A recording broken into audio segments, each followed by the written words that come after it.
창가의 꽃들은 아직 향기가 나나요?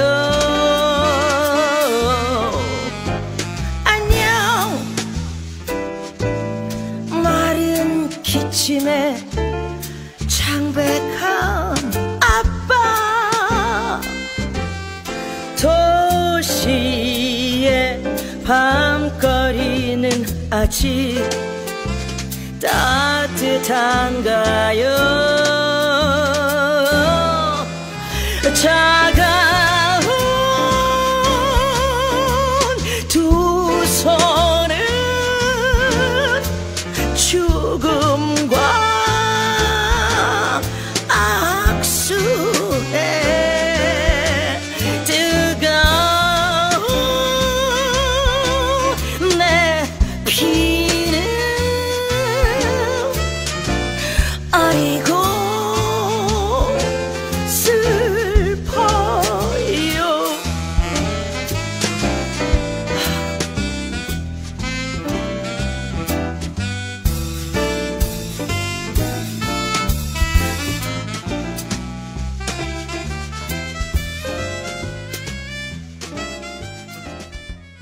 떨려요? 예, 떨려요. 그러니까 뭔가 아직까지 떨린다라는 거는 예. 설레임이 있다라는 거고, 네. 그건 아직까지 소녀 감성이 있다라는 거지. 어제 잠이 안 왔어요. 진짜로. 들떠갖고 네네. 두근두근해서 이 떨리는 기분이 그 무대 뭐 이렇게 연기할 때 빼고 이렇게 떨림의 기운이 오는 거는 진짜 아주 몇백만 년 떨렸던 것 같아요.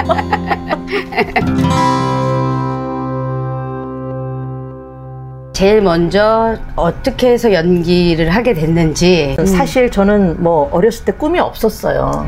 꿈이 있었던 사람이 아니고 뭐 나중에 배우가 되겠다, 나는 뭐 연극을 하겠다, 뭐 스타가 될 거야, 이런 꿈이 없었어요. 왜냐하면은 어렸을 때 좀 부모님이 먼저 일찍 이혼을 하시고서 그것으로 인해서 좀 많이 힘들었었어요. 그러니까 요즘이야 뭐 이혼이 그렇지만 그때는 결손가정 취급을 받았거든요. 그리고 그런 것 때문에 내가 이제 주변 사람들한테 아우 내가 조금이라도 혹시 실수를 했을 때 저봐 제 집안이 저래 그런 소리 들을까봐 더 조심하고. 예. 그런 맞아, 것도 맞아. 있고 나는 어떻게 보면 동생들이 고마운 게 당연히 책임감이 생기면서 모범을 보여야겠구나. 뭐 그러한 것이 이제 자연스럽게 있다 보니까 쉽게 나쁜 짓을 할 수도 없었고 나한테 꿈이라는 건 사치였고 생각할 수도 없었어요. 그런데 학교에서 그렇게 활동하고 어떻게 하다 보니까는 애들 모아가지고 그냥 자연스럽게 역할놀이 하는 거 즐거워했고 너는 뭐하고 뭐하고 혼자 내가 대장처럼 오늘은 너네 집 오늘은 우리 집 뭐 이렇게 그날그날 허락이 되는데 가가지고서는 이제 하고 뭐 너네 집 엄마 화장품 있으면 좀 가져와봐 이래가지고 그냥 분장의 개념 이런 것도 없이 그냥 무슨 역할인가 놀러 한번 해보자. 그래서는 그냥 걔는 나 가고 난 다음에 지 엄마한테 직살나게 맞고 너 나 화장품 어디 갔어? 이러면서 의상도 막 괜히 이렇게 좀 하여튼 그랬었어요. 그리고 학교에서 뭐 방송반하고 또 무슨 축제다 그러면 축제 때 또 뭐 제가 뭘 만들어가지고 그때 처음 만들어서 발표한 게 이제 사운드 오브 뮤직. 그래서 제가 또 마리아 혼자서 내가 주인공하고 너네들 이렇게 하고 그러면서 혼자서 이제 나름 막 이렇게 하고 막 그랬었어요.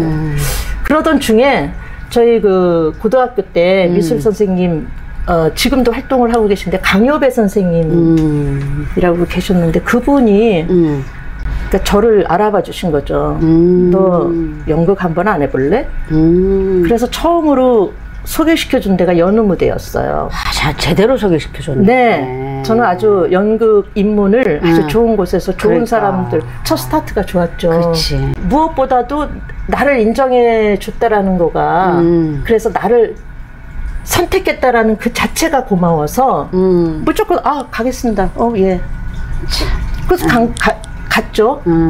가가지고 그게 저의 연극 인생 처음 스타트 시작을 한 거예요. 그 당시 멤버가 김명권 선생님, 김민기 선생님 있었을 때니까 알만하신 분 이름만 제가 대면 그런 분들 속에서 한 3년 동안, 6년 동안 맨날 창작가 비평 갖고 공부를 하는 거예요. 그리고 이제 그때는 이제 사회극, 목적극 하고 막 그러고 다닐 때니까 뭐 공연하다가 전경 떴다 그러면은 막 바로 그냥 역할 분담이 있어. 너는 뭐 맡고 뭐 맡고 각자 각기 전투로 도망가는 거야. 공연을 마무리를 못하고. 그러면서 그렇게 그냥 생각 없이 그때도 꿈이 없었어. 그냥 하려니까 주어진 대로 그냥 단지 좋았던 거는 같이 어울려서 뭔가 만들고 얘기하고 그래서 외롭지 않아서 좋았다는 거. 거기서 끈끈한 뭐 의리도 같은 것도 배우고 뭐 그랬는데 어린 나이에 그렇게 연극하고 다니는 게 싫은 거야. 지겨운 거야. 아니 연극에 대해서 뭐 정립이 될 때도 아니고 그냥 하라해서 열심히 이제 하긴 했는데 하다 보니까는 최루탄 피해서 도망 다녀야 되지. 그랬겠다. 끼껏 모이면은 나는 이게 무슨 시곡 같은 거 읽을 줄 알았더니 창작가 비평가 어려운 전집 그걸 두고 이제 하니까 나중에는 한 3년 정도 지나고 나니까 내가 요즘 뭐지? 근데 그 당시에 여느 무대가 제일 싫어하는 극단이 또 민중극단이었어요. 민중극단은 왜냐 번역극, 상업극, 뮤지컬을 막 시작하고 그러니까 거기는 완전 돈도 잘 벌어. 그 당시에 80년대 초반인데 거기는 뭐 여자고 남자 여자들 다 선남선녀들 또 그 미모만 보고 뽑나 봐. 거기는 키들도 크고 멋있게 이렇게 막 그 옷도 그렇게 어린 마음에 이제 그게 또 부러웠어. 예. 그래서 솔직하다. 난 저런 게 좋은데. 그래가지고 선배들 몰래 민중극단에 오디션을 봤네요. 제가 먼저 배신을 때린 거죠. 그게 저의 사회생활에서 첫 배신이었습니다. 민중극단에 그 당시 그래도 그때가 80년대 초반에 그렇게 오디션 보는 단체는 거기밖에 없었다고 나는 생각이 들어요. 그래서 됐어. 그러고서는 이제 선배들한테 욕 진짜 많이 얻어먹었어요. 민중극단에서 한 10여 년 있었나? 너무 바빴어요. 근데 연극하다가 사실 제가 이제 뭐 따지고 보면 윤복희 선생님, 또 바로 뭐 남경욱 선생님 뭐 이렇게 그 밑에 이제 남경주 세대부터 해서 그때 같이 제가 활동을 했으니까는 굳이 따지면 사실 뮤지컬 1.5세대라고 해요. 그러네요. 할만 하나의 그 윤복희 선생님의 1세대라고 만약에 한다면은 80년대 1년에 진짜 작품을 뭐 낮에 아동극하고 밤에 성인극하고 동시에 이 공연하면서 더블로 다른 공연 동시에 같은 시기에 하고 틈틈이 뭐 포스터 붙이고 할 거 다 하고 뮤지컬을 열심히 했어요. 근데 그때도 무슨 꿈은 있었던 건 아니고 하다가 제가 지금은 서울시 뮤지컬단에 있지만 그 전에서의 우리 세상은 정글과 같았잖아요. 정글 그렇죠. 저는 그렇게 비교해 거긴 정글이고 저는 지금 동물원에 안전지대에 들어와 있는 안전지대 거야. 동물원에 있습니다. 그래서 제 어떤 야성이나 어떤 이런 것들이 좀 많이 좀 쇠퇴한 건 사실이에요. 다시 찾으려고 하죠. 네. 야생의 본능을 예. 왜냐하면 그래야 충분히 찾을 수 있을 것 같은데. 예, 그래야 돼요. 그래야지 제가 저는 재미없고 심심하고 외로운 거 싫거든요. 제가 제일 싫어하는 게 그거예요. 평생 도전하고 뭔가 시도하고 시도하고 천상예술가네. 나를 발견하고 저를 발견해 나가는 그 재미가 있어요. 그래서 스릴도 있고. 저는 제가 생각해 보니까 자존심은 있었지만 자존감이 없었던 것 같아요. 내가 나를 위하지 않고 사랑하는 법을 모르고 예.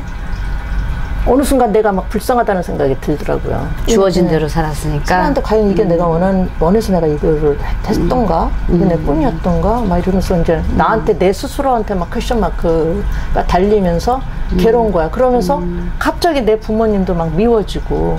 근데 그 과정이 근데 지나가야 돼. 그거를 하지 않고 너무 참았어. 그거예요. 사랑을 받아본 사람이 남에게 사랑도 베풀 줄 안다고. 제가 그 사랑하는 걸 몰랐던 것 같아 그때도. 근데 결정적인 첫 번째 그 계기가 이제 내가 출산을 하고 나서 처음으로 진심으로 여기 마음에서 내가 세상에 태어나서 처음으로 감사하다고 마음에서 진정으로 울컥울컥 해가지고 내가 정말 감사함을 느낀 게 내가 출산하고 내 갓난아기를 본 순간 진심으로 처음으로 감사하다는 말을 예, 뭐 했어요. 나도 모르게 감사합니다. 왜냐하면 그 전에 거칠게 살았으니까. 그리고 애기 생각도 안 하고 뭐 했었는데 너무 건강하고 탐스러운 아이가 내 옆에 있는 거야. 그것만으로도 그래. 정말 다행이다. 나 진짜 다행이다. 다행이다. 지금도 그 아이가 제 삶의 원동력이 돼요. 그렇다고 내가 그게 엄마의 힘이지. 그 힘으로 그 다음부터는 남편 돌아가시고 난 다음부터는 그 남편이 남기고 간 그 아이가 이제 제 살아가는 그 원동력이 된 거죠. 그럼 이렇게 찌질하게 살면 안 되지. 또 이렇게 마음 먹고서 이제 또 가열차게. 근데 이제 뭐 남편 가고 나서 이제 뭐 또 겸직 거기서 버는 거 갖고 안 되니까. 그렇지. 그래서 뭔가 제2의 일자리가 필요했는데 참 저는 그러니까 뭐냐면 그래서 생각한 게 밤무대였어요. 알바를 밤에 이제 나가서 이제 왜냐하면 제가 옛날에 아르바이트도 하면서 그 호텔에서 이렇게 뭐 음악 노래 부르는 뭐 이런 거 한참 준비한 적이 있었어요. 근데 너무 웃기는 게 다 해놓고 이제 아유 의상 사고 뭐 이래야지 그러면 딱 그렇게 되고. 아이, 그렇지. 그 최초의 사건이 한시연대기였어요. 연호무대. 문예회관 대극장, 지금은 아르코로 이름이 바뀌었지만은 그때 프랑카드의 한시연대기 쫙 하고 이제 내가 한 3일 있다가 공연 올라가면 되는데 나라에서 공연 정지 6개월 정지를 때린 거야. 그건 대한민국 연극 역사상 처음 있었던 일이야. 왜? 그 전에 공예풀이 마당극이라는 걸 연호무대에서 했거든. 근데 거기에서 이제 국가 그래 어쩌고 저쩌고 해가지고서는 그 배신죄에 걸렸구나. 예. 그게 나의 첫 데뷔였는데 연습 다 한 상태에서 또 무산이 됐잖아요. 그 어린 나이에 약간 충격 먹었는데 근데 그때 고심한 게 내가 그래도 아들을 키우는 엄마인데 밤무대 우리 아들이 혹시 또 그 뭔가 이렇게 좀 폼이 안 나는 것 같아 왠지 좀 그러고 있던 차에 바로 강의 자리가 들어왔어요. 그때 어떤 귀인이 석사를 하고 있었는데 석사 중이었고 저기 졸업을 안 한 상태였었는데 그때 저 지도 교수님이 김웅우 교수님이셨거든요. 동국대. 그리고 그 당시에 그 같이 수업을 했던 분이 지금 부산에서 대표님 저기 활동하시는 분인데 그분이 또 이제 시곡 뭐 이쪽 그 김웅우 선생님 같이 이렇게 작업하고 편집하고 뭐 이러는 분이었는데 지금 당장 뭐 대진대가 처음 제가 나갔던 학교예요. 무용예술학과에서 갑자기 뮤지컬 선생을 찾는다는데 누구 없을까 선생님 뭐 이러는데 선옥이 있지 않냐고 나를 추천해 준 거예요. 아이고야. 근데 그 타이밍이 남편 돌아가고 나서 내가 살게 하네, 살게 직장을 구해야 되는 타이밍이었어. 그러니까 밤무대를 생각하고 고민하고 있었는데 강의할래 그래서 원래 제 성격 같으면 내가 무슨 강의를 내가 강의할 자격이 있나? 내 자격을 또 막 논해. 따져보고 내가 뭘 가르칠 수 있을까? 한다. 이런 과정이 분명히 있어야 되는 게 내 성격인데 그때는 무조건 해. 네. 생각하고 그냥 딱 그거야. 그걸 고민하던 밤무대보다는 그래도 학교에 가는 게 우리 아들 얼굴에 그렇지. 여러 가지로 우리 아들을 또 저렇게 길을 더 살려줄 수 있을 것 같다는 생각이 들어서 그냥 내 능력, 내가 강의할 수 있는 지도할 수 있는 능력이 있을까 없을까 가늠하기도 전에 그냥 오케이 하죠. 그리고 연구는 그 다음부터 시작이 된 거예요. 그래서 이 책이 그때 나온 거예요? 저는 아니요. 박사 다 끝나고서. 그리고 이제 책을 낸 거예요? 예. 값진 책이네. 저한테는 값지죠. 통칭적으로 나 뮤지컬 하고 싶어 뭐 뮤지컬 뭐 어쩌고 저쩌고 하지만은 그 뭐 연기 노래 춤이라고 그러는데 그 말은 꼭 마치 연기 노래 춤 이거 다 무슨 다른 장르가 합쳐진 것 같은 느낌이 들잖아요. 사실은 제가 경험한 뮤지컬 그 배우로서의 그거는 이미 뮤지컬 연기하면 이 안에 춤 노래 대사가 다 들어가 있는 건데 그렇지. 마치 연기, 춤, 노래 이렇게 종합해서 다 이렇게 얘기하는 거나 그게 좀 불만스러웠어요. 그래서 뮤지컬 연기라는 용어를 처음 쓰면서 뮤지컬 연기라는 타이틀로 저기 박사 논문서를 제가 국내 1호예요. 내가 주변에서 많이 봤어요. 내 후배도 그렇고 내 동료도 그렇고 보면은 뭔가 열심히 하는데 결과가 안 나와.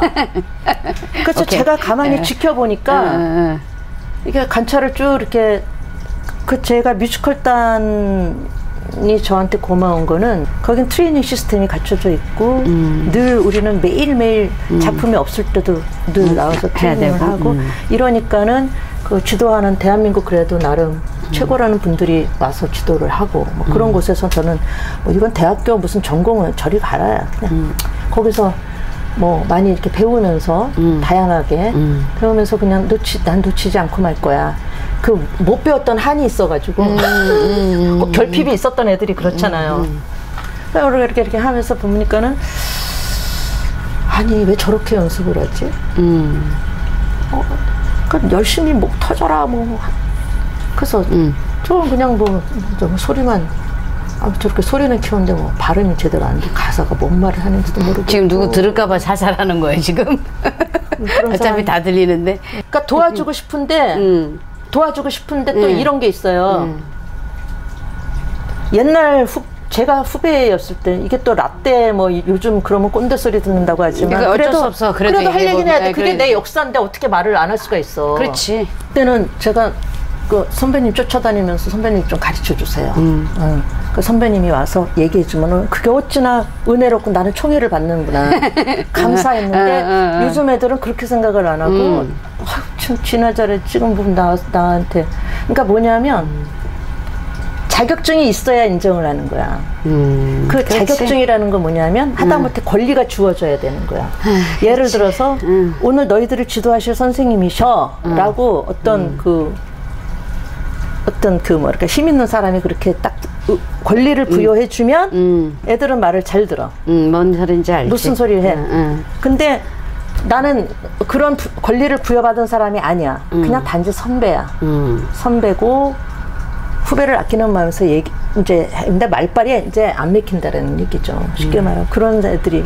근데 내가 봤을 때는 그런 사람들조차도 제대로 된 거를 그러니까 뭐냐면 제가 이거 하는데 나는 보이는데 저런 면이 부족해. 그럼 저것만 건드려주면 쟤는 되겠다. 그렇지. 그걸 해주면 되는데 얘기를 그 사람도 몰라 어떨 때는. 그게 왜 그러냐면요. 연기, 노래, 춤 이 세 가지를 다 잘하지 못해서 그런 거예요. 노래 잘하는 사람은 노래밖에 할 줄 몰라. 몸이 젬병이거나. 예. 그러니까 뮤지컬 배우는 움직이면서도 두 개는 되는데 또 연기가 안 그러니까 돼. 요즘 제가 트롯맨에 빠져 있는데요. 미스터 트롯. 거기 나태주 태권 공중에서 이렇게 움직이면서 노래하면서도 호흡 전혀 안 흔들리는 우리는 그게 필요하단 말이야. 그렇지. 그거를 위한 게 그러면 뮤지컬을 하는 배우들한테는 그걸 가르쳐줘야 되는데 이 노래를 주도해주는 사람 하면 우리가 움직이면 이게 안 돼. 그러면 그걸 어떻게 극복해야 되지? 그 사람들은 움직일 줄 모르니까 몰라. 노래는 전문가일지 모르지만. 그렇지. 또 무용하는 사람은 노래를 또 몰라. 근데 제가 한참 배워야 될 그 시기에는 그런 전문가들이 없었다라는 얘기죠. 그렇지. 근데 나는 참 이 또한 거만하고 오만한 얘기일 수도 있지만 나는 알겠는데 내가 경험을 했고 춤출 때 호흡은 내 근육의 사용은 어떻게 해야 되고 말할 때 노래할 때 근육의 사용은 어떠해야 되고 이거를 동시에 해야 될 때는 내가 얘를 어떻게 컨트롤하는지를 난 경험을 통해서 아니까 근데 내가 그거를 올곧게 설명을 해줬을 때 어떤 그걸 그러니까 그 어떤 권리가 됐건 자격이 부여해서 하면은 따르는데 하면은 이제 뭐 좀 그런 거야. 그러니까 특히나 이제 대학에서 강의를 하다 보면 그 어떤 연기 경험 없이 그냥 이런 데만 밝으면서 연기 지도하는 교수님들이 많으세요. 지금도 많아요. 나는 이런 학위도 있고 유학도 갔다 왔고 뭐 그래서 이렇게 나는 여기에 또 무슨 정교수로 있고 뭐 어떻게 사람을 서로 아끼고 존중하는 마음이 있으면 별 문제가 안 될 텐데 희한하게 그 군림하려고 하는 그게 또 꼴보기 싫은 거예요. 저는 그런 사람들한테 또 애들은 또 굽신대지. 네. 대학에서도 비즈니스를 하더라고. 대학생들 어린 놈들이. 그래? 학위 까줄까? 나도 그럼 해. 그러면은 나는 경험, 학위, 나 스펙? 오 좋아. 유학만 안 갔다 왔을 뿐이지. 그렇지만 너네가 유학 가서 하는 동안 난 대한민국 땅에서 열심히 부르면서 연기만 한 사람이야. 나는 이렇게 생각을 해. 유학을 갔다 온 사람들은 어쨌든 자기의 여기 한국에서의 생활을 버리고 외국 가서 뭔가 외로움을 어떻게 보면 또 견딘 걸 수도 있고, 네, 거기에서 취한 어떤 그런 학위를 가지고 와서 약간 알려주는 건 좋은데, 그거는 인정을 하겠지만 그걸로 뭔가 득세를 한다거나 그걸로 위세를 부린다거나 이건 그게 싫은 아니라는 거예요. 거지. 바로 그거예요. 학생들 앞에서 무슨 왕처럼 군림하려 들고, 아니 지네들 학생 애들을 저렇게 부리면 뭐 자기 자식이라고 생각하면 저럴 수 있겠어? 그냥 자기가 학점을 줘야 돼, 평가하는 사람이라는 이유로 참 꼴보기 싫은 거예요 이게. 그래? 그러면 그냥 열받아서 한 게 박사과정이고요. 꼴보기 싫어서 그런 애들이 열을 좀 자주 받아야겠는데. 저는 살면서 열 많이 받아요. 지금도 뭔지 모르게 중간에 열 받아서 여기까지 했다. 그러니까 굉장히 열정적인 거네. 그러니까 열정이 그런가요? 넘쳐 흘러서 여기까지. 사실 열받는다고 다 이런 거 하지 않아요. 열받는다고 하면 오히려 포기하거나 외면하거나 이런 사람도 많아요. 근데 열받는다고 자기가 이렇게 도전하거나 오히려 뚫고 나가는 그 열정이 있으니까 뜨거운 가슴을 갖고 있는 것이 박선옥이의 뜨거운 가슴을 누가 말려. 그래서 저는 이것도 무슨 내가 뭐 특별히 난 뭐가 돼야 되겠다 꿈이 있었어. 이때도 꿈이 없어. 꿈이 아니야. 이거는 꿈이 아니야. 아니고 단지 세상에 열받아서 한 거고, 그리고 내가 좀 도움을 저렇게 주고 싶은데 너무 그러니까 우리 배우들은 인스턴트가 아니잖아요. 대기만성의 형도 있고, 그렇지. 초반에 반짝 재능을 발휘하는 사람도 있고, 다 천차만별이야. 그렇지. 거기에 난 소중한 가치가 있다고 생각을 하거든요. 좋은 말이다. 처음에 재능을 반짝해서 잘 나갈 수 있고, 걔에 비해서 얘는 좀 열등하지만, 그렇다고 그래서 이거 업신여기거나 이렇게 뭐 해서 상처를 줘서 도태시켜버리면 안 된다고 생각을 하거든요. 근데 그런 현상들을 뭐 학교뿐만 아니라 우리 단체뿐만 아니라 이런 영국에서 보면 그런 게 많아요. 사람이 사람을 그렇게 쉽게 판단할 수 있나? 왜 저러지? 그런 거가는 난 싫었어요. 근데 실질적으로 또 보면 정말 뒤늦게 처음에 뭐 온갖 구박 받다 꾸준히 그래도 그냥 미련하게 그냥 쭉 한다. 어느 날 갑자기 또 그럼 내가 막 박수 쳐주고 싶고, 그렇지. 그냥 막 그런 데서 나는 있잖아. 카타르시스를 느껴요. 고생 끝에 낙이 오는 거를. 인간 승리, 그치. 감동 뭐 이런 거. 우리 그런 거 다 좋아해. 너무 그런 거 짠하잖아. 그럴 때 내 심장이 살아있음을 느껴. 내가 그런 걸 보면서 이런 거. 사람이니까. 애들도 이렇게 보면은 열심히 하는데 뭐가 잘 안 되면 너는 왜 이게 왜 안 돼? 뭐 이러면서 자기가 제대로 몰라서 못 가르쳐 줬으면서. 그러면은 제가 볼 때는 그래요. 그때 감히 또 가가지고 그렇게 말할 수는 없잖아요. 나도 이제 더 이상 저걸 만들면 안 되잖아. 점점 살면서 조금씩 요즘 배워가는 것 같아요. 사회생활 하는 사회적 기술도 필요하더라고요. 그전엔 제가 몰랐어요. 그걸 40이 넘을 때까지도 몰랐어요. 안지 얼마 안 돼. 우리 남편 죽고 나서, 우리 아버지 돌아가시고 나서 조금 이렇게 아는 것 같아. 그냥 조금씩 그냥 생각을 하더라고. 배우들이 뭘 꾸준히 뭔가를 많이 배워야 되고 실력을 늘 이제 재충전해야 되고 그러는데 돈이 없잖아요. 그렇죠. 아무래도 조금. 그러니까 뭔가 열심히는 하고 싶은데 또 방법을 모르잖아요. 잘 해야 될 건 이것도 해야 되고, 호흡도 해야 되고, 발성보, 뭐 신체 훈련, 뭐 이것저것도 해야 되는데 하기는 하는데 이게 실제 본 게임 연기를 내가 해야 되는 상황에서 이걸 접목을 자기네들이 열심히 닦은 걸 못하는 거야. 접목을 못 시키는 거야. 연기로 연결이 돼야 되는데 현장으로 연결이 돼야 되는데 저 열심히 이것도 하고 했어. 또 숨 쉬어봐. 그러면은 호흡 제대로 해. 근데 무대에서는 왜 그렇게 숨을 못 쉴까? 그러니까. 너 이렇게 해봐. 근데 무대 위에서는 왜 안 들리니? 너 목소리만 목소리 자랑하려고 했냐? 그런 거고요. 그리고 발음은 잘 들리는데 너 소리가 좀 고급지지 않다. 그러니까 발성을 좀 더 이렇게 해야 되지 않겠니? 그러니까 이게 하나예요. 하나가, 이 모든 우리가 기술적인 거를 하나로 그대로 내가 그 기술을 갖고 하나로 표현이 되어야지만이 이 연기하고 일상의 구분이 확실하게 되면서 동일하다고 느껴질 수 있는 거거든요. 왜냐하면 보는 사람은 그것이 어색하지 않아야 되고 보는 사람은 어색하지 않아야 되고 보여주는 사람은 또 보고 듣는 이들한테 어색하지 않게 전달을 해야 되지만 분명한 차이가 있는 거죠. 그러면 완벽하게 그것이 조화를 이루어서 자기 안에서 조화를 해서 하나로 딱 전달이 돼야지만이 그게 가능한 건데 그걸 위해서 그 얘기를 하다 보니까 자기의 연기 메소드가 다 이렇게 알려지게 된 상황이 돼버렸네. 왜냐면 자기가 이 글을 쓰면서 하나로 다 이렇게 모이기 위해서 그래서 통합 훈련 그러니까는 그거를 다 고려해서 그러니까 이게 뭐냐면 결국은 최종적으로 연기자는 그렇게 돼야 되는 거기 때문에 그걸 고려해서 그걸 생각해서 훈련을 해야 되는데 너무나 이렇게 다 따로국밥처럼 하니까 실질적으로 해야 되는 사람이 내가 쓰는 말을 여기도 나오는구나. 실질적으로 해야 되는 사람이 지들도 써먹지를 못하는 거야. 그렇게 열심히 해놓고서. 그러니까요. 참 왜 그럴까요?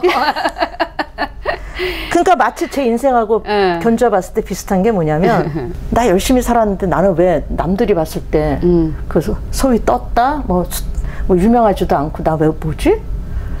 어느 순간 이렇게 딱 돌아보니까 그게 왜 그럴까? 그럼 쟤네들이랑 나랑 어떤 차이가 있을까 생각을 해봤어요. 그래서 내가 얻은 답은 난 무조건 열심히 계획 없이 살아왔어. 근데 주변에 보면 내가 가만히 그들 같이 나랑 시작했을 때 걔네들 주변에 보면 걔네들은 벌써부터 자기 팬층을 확보하면서 자기는 뭐가 어느 순간에는 자기가 어떤 위치에 있을 거다라는 걸 정확하게 계획을 잡고 그 처신까지도 그걸 생각하면서 했던 친구들이 있더라고요. 그게 저와 큰 차이점이라는 걸 알았어요. 자기가 나는 꿈이 없었다가 아니라 지금도 꿈을 꾸고 있는 거예요. 사실은. 그래요. 왜냐하면 자기가 지금 ING라고 그때도 이제 지공연 거기서도 ING라고 얘기했던 것처럼 박소영이라는 배우는 지금까지 계속 ING인 거예요. 그래서 꿈을 깬 적이 없어. 계속 꿈을 꾸고 있다고 지금 내가 봤을 때는 그것도 뜨거운 꿈을 꾸고 있어서. 근데 지금 거대한 목표를 하나 제가 이제는 꿈 깨지 마요. 꿈이 이제 너 앞으로 꿈이 뭐야 그러면 그 전에는 할 말이 없었어요. 근데 지금 할 말이 생겼어. 꿈꾸고 있었으니까. 네, 지금은 할 말이 있어. 지금 물어봐 주실래요? 최종적인 그래서 뭐냐? 자기가 도달하고 싶은 꿈이 뭘까요? 현역으로 살다 죽는 거.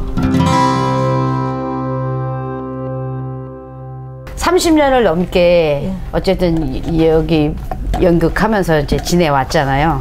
그럼 이제 앞으로 행보가 이제 궁금해집니다. 저 이제는요 매체 연기에 한번 도전해 보려고요. 영화도 하고 드라마도 하고 뭐 CF도 할 수 있으면 하고 그냥 바로 될 것 같은데. 그냥 저에게 주어진 거 앞으로 남은 인생 그냥 다 오픈해서 내가 배웠던 거 있어서 써먹으려고요. 그러니까 제가요 학교 강의도 작년으로 접었어요. 에너지가 그전 같지 않아요.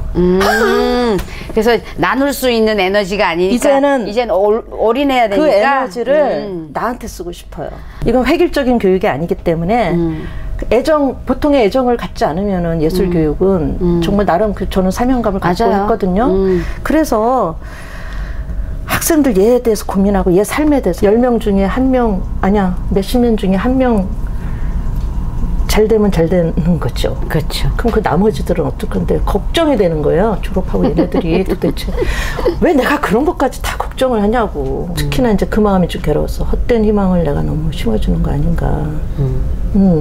그 또한 삶에 도움이 되는 사람도 있지만 뭐 그런 또 약간 그런 생각이 또 들더라고요. 그래서 그러지 말고 제 자신한테 좀 더 집중하는 삶을 살고 싶어요. 그러니까 그동안 너무 솔직히 제가 정작 받아야 될 연기상은 못 받고 또 연극협회에서나 뮤지컬계에도 뭐 아름다운 연극인상 아니면 무슨 뭐 우수 표창장 뭐 이런 거 주고 받았는데 그것도 그러니까 뮤지컬을 주로 하고 있는 나한테 연극계에서 2014년도에 받았는데 그게 그냥 준 이유가요. 난 처음에 상 준다니까 좋아가지고 나름 이제 저는 미니스커트를 좋아하거든요. 2014년도 뭐 얼마 안 된. 그러고선 화려하게 갔는데 이제 내용이 장한 어머니에서 그 힘든 상황에서 아들을 이렇게 잘 키워내고 저희 시부모님을 계속 사별하고 난 이후도 계속 모시고 살았거든요. 감히 얘기하자면 그래 아름다운 사람 뭐 그런 상을 받고 이제 그게 연기자가 연기상을 받았으면 좋겠는데 근데 박선옥이가 바로 그런 사람이 뽑는 사람 아름다운 사람의 상을 받았기 때문에 이제 앞으로 연기는 무조건 마음대로 하셔도 될 것 같아요. 왜냐면 사람이 바탕이 된 다음에 연기를 하면 무대에 올라갔을 때 빛나거든요. 나는 아무리 연기를 잘해도 사람 냄새 나지 않은 연기는 전 쳐주지 않거든요. 근데 자기는 내가 저기 불편한 너와의 사정거리에서도 네. 국사 선생님 하는 거를 처음 보는 배우인 것 같은 거예요. 나는 이제 그동안 활동 안 했으니까 근데 뭐지 다들 참 잘하는데 기억에 되게 많이 남았어요.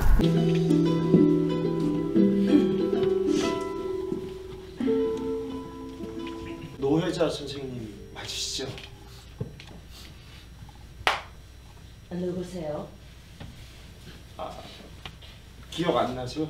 공명고등학교 사과하세요. 기억도 안 나는데 뭘 사과하는 거야? 한 사람을 병신으로 만들어 놓고 침묵했잖아요. 나를 문제아로 만들었잖아. 네가 대들었잖아. 학생이 선생한테. 기억하시네요? 기억 안 나신다면서요? 학생 주임한테 맞은 건 그 사람한테 가서 따져. 왜 여기 와서 행패야? 다 내가 잘못한 걸로 만들었잖아요. 나는 모르는 일이야. 이제 와서 몇십 년이 지난 일을 왜 따지는 거야? 이제 와서 어쩌라고? 애비 없냐고 물어봐서 애비가 없다라고 말씀을 드린 게 그게 따지는 맞을 짓입니까? 너는 내 가르침을 거부했어. 기억에 많이 남았어요.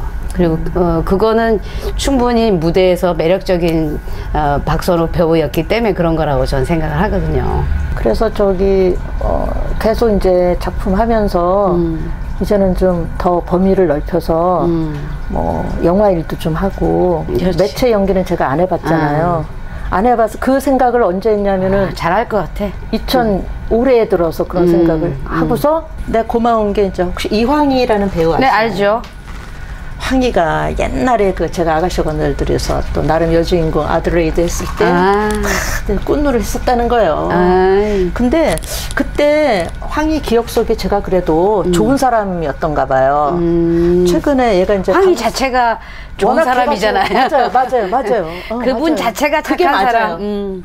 내가 황희랑 그때 무슨 공연 흑백다방 보러 갔다가 그냥 얼뜻 황희야 나도 이제 좀 매체 연기 한번 해볼까? 근데 어떻게 하는지 몰라. 그랬더니 누나 일단은요. 그 이제 얘기를 해주는 거야. 누나 일단 단편 영화 같은 거 많이 찍으셔야 될 것 같아. 경험이 없으시니까. 근데 그러려면 또 프로필부터 만드셔야 되고. 그래서 올해 들어서 프로필이라는 걸 처음 찍어봤어요. 저는. 프로필이 그전에는 없었어요. 저는. 프로필을 또 이렇게 나름 만들어가지고서는 황희한테 보내줬죠. 황희야 나 이렇게 만들었는데 어떠니 했더니 황희가 봤을 때는 아닌 거야. 그러니까 뭐냐면 그 프로필에 대한 개념을 내가 잘못 그러니까 뭐냐면 막 이제 나는 몸으로 이렇게 몸으로 하는 건 자신이 있거든. 그러니까 처음에 이제 프로필 찍을 때 막 이렇게 찍고 무슨 잡지 화보 찍듯이 막 이렇게 뭔가 다 꾸미고 화장도 진하게 막 그리고 옷도 화려한 거 입고 한 거예요. 누나 요즘에 이런 거 안 좋아해. 그러니까 내추럴하고 누가 봐도 거기에다가 이제 그 보는 사람의 상상력을 입힐 수 있게 화장도 노 메이크업이 좋고 그냥 내추럴하니 그냥 배우 프로필이니까 배우 필 정서를 담아서 이제 약간 분위기만 보여주는 그런 게 더 좋다는 거예요. 저도 안타까운 거예요. 누나 그러지 말고 제가 이제 도와줄 수 있는 사람을 소개를 시켜주겠대. 그래가지고 그 친구가 옆에서 코칭해가지고 프로필을 찍어야 되는데 마침 제가 운이 좋았던 게 프로필 찍으려면 나 사실 돈이 제가 지금 보면은 사람들이요 나 월급 받는다고 맨날 주변에서 그래가지고 제가 돈이 없어도 항상 어디 가면 제가 돈을 낼 수밖에 없는 분위기를 만들어요. 저는 월급쟁이다라는 그거가 있어요. 그렇다고 내가 돈이 많은 건 아니고 그런데 어쨌든 간에 이렇게 하는데 프로필한테 뭐 몇십만 원 들고 그러잖아요. 나 이거 어떻게 하지? 근데 마침 또 황희가 자기 아는 감독이 그 프로젝트 나이 드신 선배님들 한 24명을 뽑아가지고 무료로 프로필 찍어드리는 거 프로젝트를 뭘 진행을 하는데 누나 한번 여기 지원해 보시겠어요? 제가 추천할게요. 하신다면 당연히 나야 땡큐지. 그래서 페이스북에 올린 게 그거예요.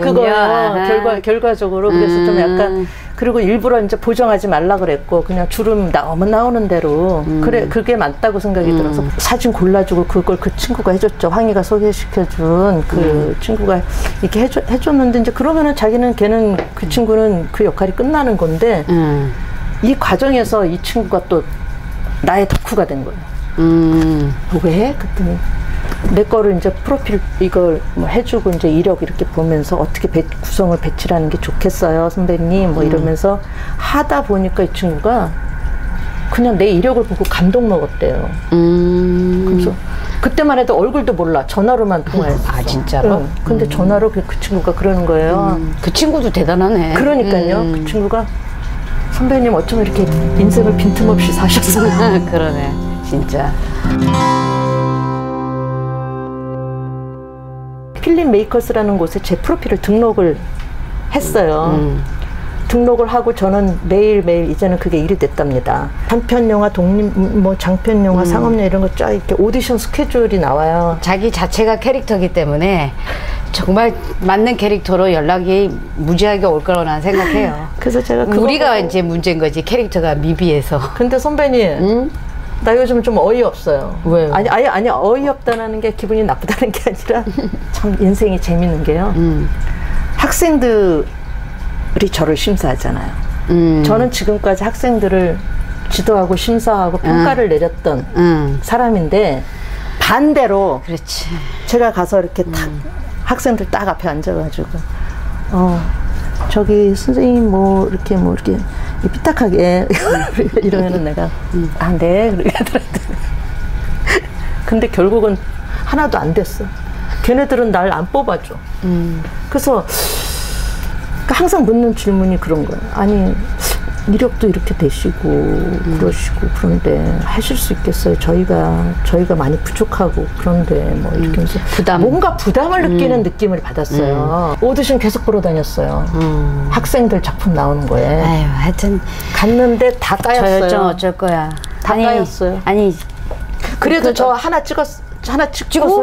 장편도 하나 찍었어요. 아유, 2개 찍었어요 벌써. 그거 대단하네 그래도. 근데 그거는 학생들이 아니고 이제 감독으로 입봉하려고 하는 학생이 그러니까, 아니었어요. 그러니까 뽑겠지. 학생들은 부담스럽지. 왜냐면 막 단편 영화 하나 찍다가 자기네들이 괜히 뭐 신뢰를 범할 수도 있고 여러 가지. 까칠해 보였나 봐요. 내 딴에는 아니 까칠해 보여서 부드럽게 얘기하려고 그런 건 아니라니까. 그게 아니라 왠지 이렇게 뭔가 부담스러웠을 거예요. 분명히 이제 경력을 보면 자기네들이 입을 댈 수 있는 상황이 아니고 자기네들은 습작인 건데 프로가 와버리면 얘네들이 멘붕 오죠. 그래서 프로가 아닌 아마추어들을 많이 써요. 워낙에. 근데 궁금한 거는 가장 자기가 인상에 깊었던 작품 하나를 꽂으라면 뭘까요? 코카소스의 백목원이라는 거를 거기서 제가 주인공 그루시라는 역을 했어요. 그때 대학로에서 그 연출가전이라고 그래가지고 같은 있었죠. 작품을 여러 연출가가 동시에 이제 발표를 해서 굉장히 그 이색적인 그거 요즘도 하면 좋을 텐데 그러니까 왜 안 할까?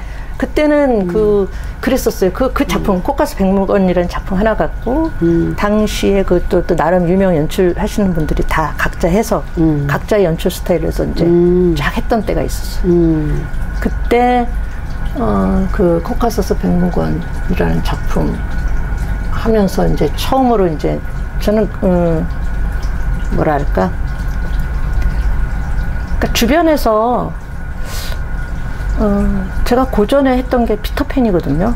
저는 사실 피터팬을 꼽고 싶은데 그 주변에서 코카소스 좋았던 얘기를 많이 또 어떻게 세월이 지났는데도 듣다 보니까 그게 왠지 내가 뭔가 대표작으로 말해야 될 것 같고 막 그래서 좀 사실 얘기했는데 저는 개인적으로 사실 제가 피터팬을 했었거든요. 둘 다 잘 어울리니까 완전히 인물이 이렇게 다르네요. 근데 그 피터팬 하기 전까지 섹시한 역을 많이 했어요. 그러니까 노출도 좀 어느 정도 하고 그래서 그런 인상이 더 강렬해서 또 소문도 많이 났었던 것 같고 그런데 처음에 피터팬 역을 저한테 주셨을 때 주변의 사람들이 다 반대를 했거든요. 안 맞다. 이미지가 안 맞다. 근데 웬걸? 저는 해냈고 그 신나서 했겠네. 망해가는 극단도 피터팬 계속 돌리면서 해가지고 돈 벌어가지고 극단도 살려내고 뭐 그것도 하면서 에피소드도 많았고 그래서 저는 사실은 그 피터팬이라는 인물 자체도 좋아하고 제 삶도 피터팬처럼 살고 싶고 그래서 일단 피터팬 영원한 소녀가 되고 싶군요. 마음은 죽고 싶지 않아요. 일단 외모 그렇다고 외모의 늙어감에 대해서 이거를 뭐 성형으로 고치고 뭐 이런 생각은 또 없어. 자연스럽게 가지만 내 마음은 계속 저는 진짜 예 그렇게 살고 싶고 뮤지컬 같은 경우에는 이제 제가 아가씨와 건달들이 가장 대표적이라고 할 수가 있고 그거 못지않게 대표적이 또 애니라는 작품. 네.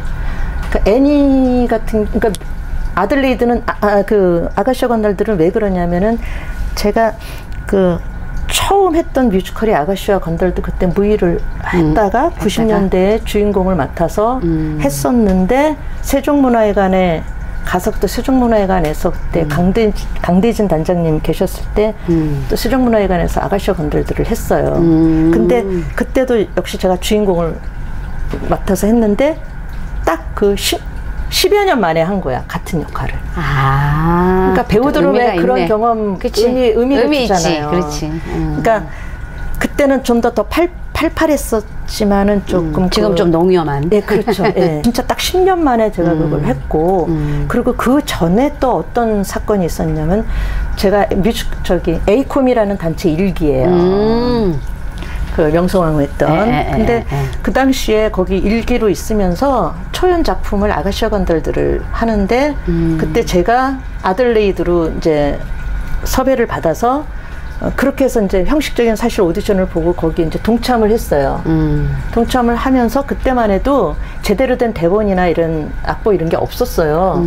그래서 나는 또 그 제가 좀 책임감, 사명감 이런 게 또 쓸데없이 근데 어쨌든 제가 그 전에 그 에이컴에서 아가씨와 건달들 한다라고 하기 이전부터 저는 그 작품을 했었던 사람이고 그러니까 저한테 이제 부탁을 하는 거죠. 이걸 흩어진 자료들을 좀 모아서 정리를 좀 해가지고 그걸로 이제 요번에 이거를 좀 했으면 좋겠다. 제대로 책을 만들어서 했으면 좋겠다. 그래서 그 작업을 제가 또 다 했어요.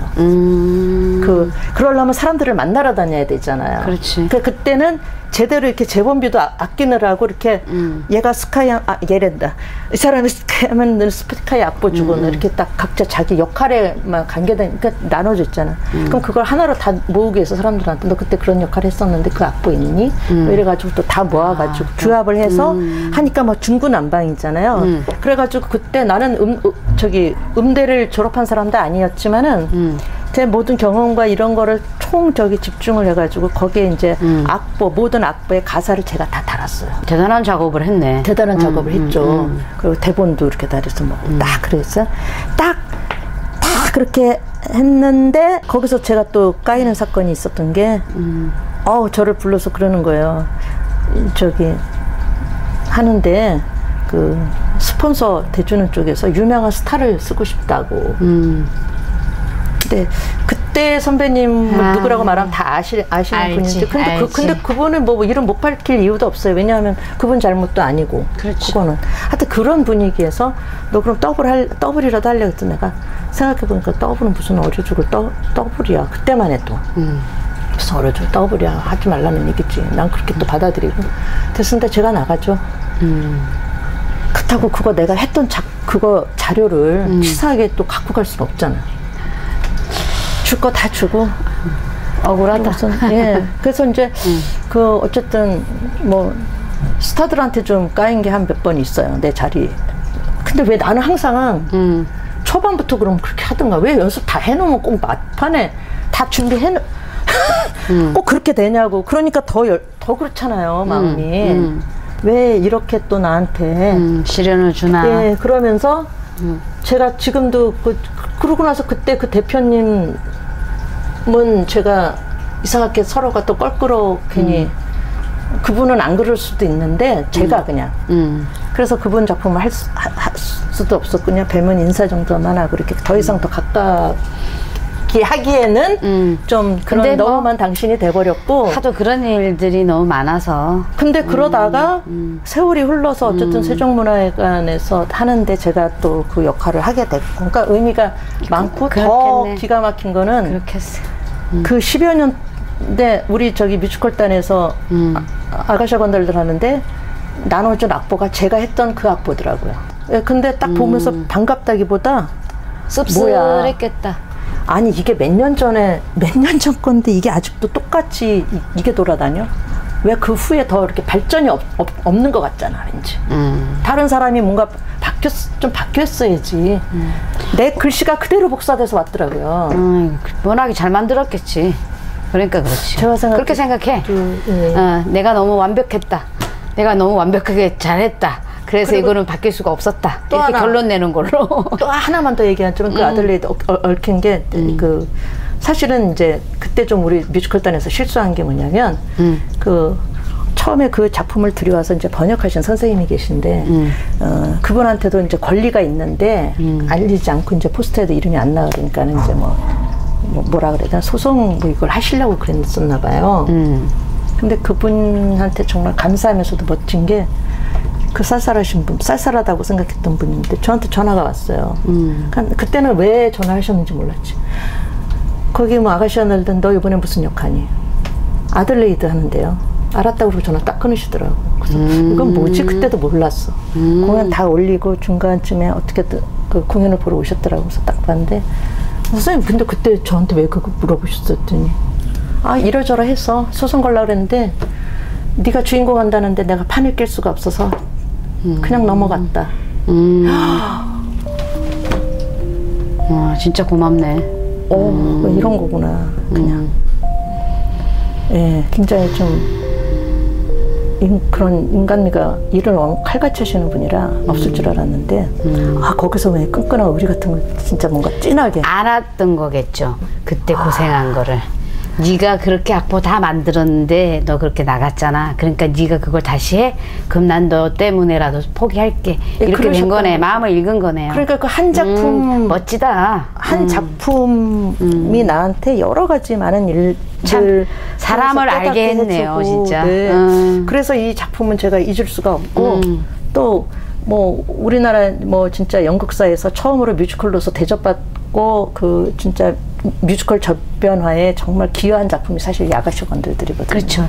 대박이었죠. 그 전까지는 이 뮤지컬은 하위 장르로 취급을 했었어요. 나는 그때 김지숙 선배님이 하는 거 봤거든. 맞아요. 초연 때 김지숙 선배님이 하셨어요. 그래서 아 나도 춤추고 노래할 줄 아는데 너 저거 해야 되나? 이랬는데 나는 그때 극단이 있었으니까 극단을 옮기면 그때 당시에는 뭐 죽음인 줄 알고 그랬어요. 맞아요. 바보 같은 짓을 많이 했어. 저 옮겨 다녀도 되는 건데. 선배님 때는 더 그랬죠. 우린 더 심했지. 그 자유의 뼈를 묻을 줄 알았어 나는. 근데 이제 좀 지나면서 내 극단을 만들었죠. 나는. 그래서 오늘의 이 자리까지 그러니까 오게 된 대단하세요, 거지. 정말. 예, 대단할 것까지는 없고 어쨌든 나 오늘 이제 박선옥 여배우 여자 뺍시다. 박선옥 배우 사람이다. 너무 그걸 많이 느꼈고 뜨겁다.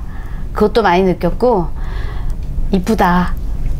이런 생각도 많이 들었어요. 그 나는 이제 그 단편 영화라고 해서 막 하지 말고 그래도 좀 학생 것들 말고 경험을 쌓는다라는 게 그것 때문에 자꾸 그런 식으로 안 했으면 좋겠고 만약 경험을 쌓으면은 차라리 인터뷰를 여러 번 해줄게요 내가. 그래서 내 생각에는 그냥 자기 원래 노멀하게 자기대로 하면 될 것 같고 카메라를 의식하지 않으면서 요즘은 하니까 카메라를 의식하는 연기는 이미 지나갔으니까 카메라에 지가 알아서 맞출 수 있게 그렇게 자기를 믿고 연기하시면 좋을 것 같아요. 네. 그래서 박선옥이란 배우가 영화관에서 뭐 앞으로 넷플릭스에서 떡하니 나와서 이렇게 큰 덱 작은 덱이라도 뭔가 하더라도 서로 저 만났으면 좋겠어요. 나도 이제 나갈 거거든요. 우리 네. 같이 한번 나가볼까요? 예, 예. 주먹으로. 자, 이 나이